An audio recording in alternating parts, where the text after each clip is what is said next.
Toyota Drummondville vous présente l'Express Audio. Passez nous voir pour découvrir la toute nouvelle BZ4X entièrement électrique, la nouvelle Crown, ainsi que notre grande gamme de produits hybrides et hybrides branchables.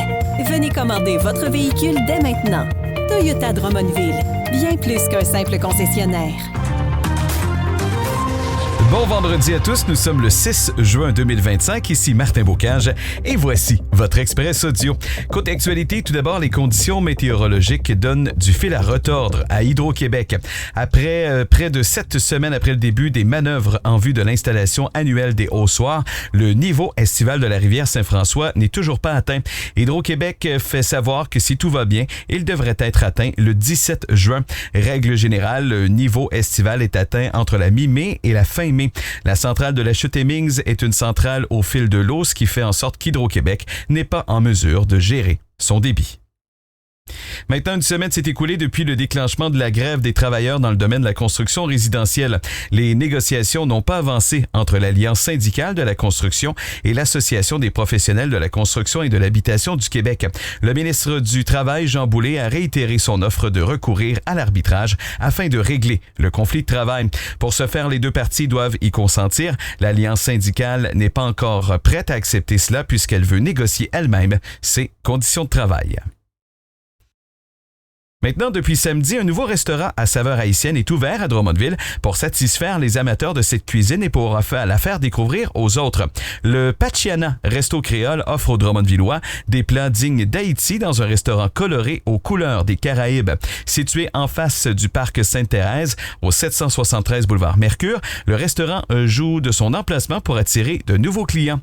Les propriétaires ont effectivement plusieurs idées en tête, allant de cours de danse haïtienne à une crèmerie. Et la Chambre de commerce et d'industrie de Drummond qui a clôturé sa saison 2024-2025 mercredi avec la présentation de sa journée de golf.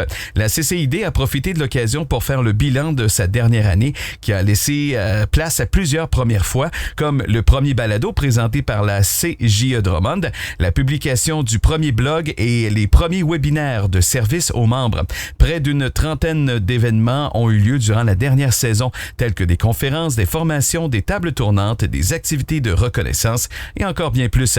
La CCID prépare déjà le terrain pour sa prochaine saison alors qu'elle promet à nouveau un calendrier bien rempli pour ses membres. Et puis en terminant, hier soir était le coup d'envoi de la 7e édition de Drummond en bière au parc Ouidiat. Et pour l'occasion, pas moins de 28 exposants étaient présents pour faire découvrir les produits issus de microbrasseries et de micro-distilleries. Une programmation 100% locale musicale était également à l'honneur. La fête se poursuit dès ce soir. Plusieurs artistes fouleront la scène, dont les respectables. Le site ouvre à compter de 16h. Voici votre segment Culture et Communauté. Au culturel maintenant, le village québécois d'antan est plus vivant que jamais alors que plusieurs nouveautés s'ajoutent à la saison estivale. Le volet gourmand fait partie des incontournables. On vous invite à venir découvrir les recettes authentiques des villageois telles que les beignes à l'érable et la limonade d'antan. Un nouveau parcours fera son apparition sur le site. Les visiteurs pourront assister à des démonstrations de fabrication de pain. Aussi, les visiteurs pourront découvrir les potagers et les jardins d'époque. Le site ouvrira officiellement ses portes à compter du 28 juin pour la saison estivale. Et puis, de nouvelles expositions sont à découvrir chez Axar en juin. La première, réalisée par Nathalie Grandmont, s'inspire de la thématique de l'opposition et la deuxième, présentée par Émilie Larose, traite sur la renaissance urbaine. Il est aussi possible de visiter l'exposition collective Printemps-été par 23 membres de la coopérative. Ces expositions présentent des œuvres récentes issues de tous les médiums et de tous les styles, de la peinture à la photographie, en passant par les métiers d'art. Voici les sports.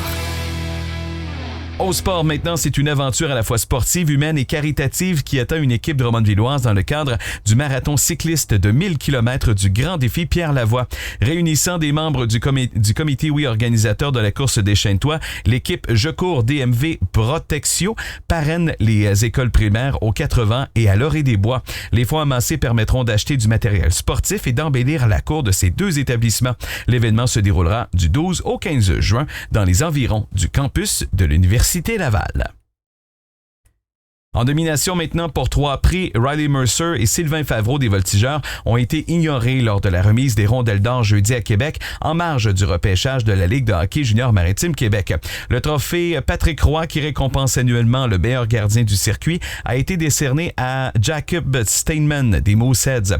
Quant au trophée Marcel Robert, qui honore l'athlète étudiant par excellence, il a été remis à Mathieu Cataford de l'Océanique. Et enfin, Gardiner McDougall des Wildcats a mis la main sur le trophée Ron Lapointe à titre d'entraîneur-chef par excellence dans la Ligue de hockey junior maritime Québec. Et puis en terminant, une équipe de l'Express sera présente au Centre Vidéotron de Québec pour couvrir le repêchage de la Ligue de hockey junior maritime Québec en texte et en images. L'événement se déroulera sur 2 journées. La première ronde s'amorcera ce soir, tandis que les rondes 2 à 12 se dérouleront samedi. Et à l'heure actuelle, les Voltigeurs ne détiennent pas de choix avant le 3e tour. Rappelons que l'attaquant d'Éric Lemaire de Saint-Majorique est classé au 12e rang en première ronde.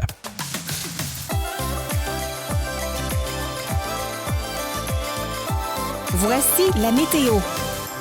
Côté météo, ce vendredi est généralement ensoleillé, un ennuagement possible en mi-journée avec un maximum 25, humidex à 28 degrés. Pour nous donner ce week-end, roulement de tambour.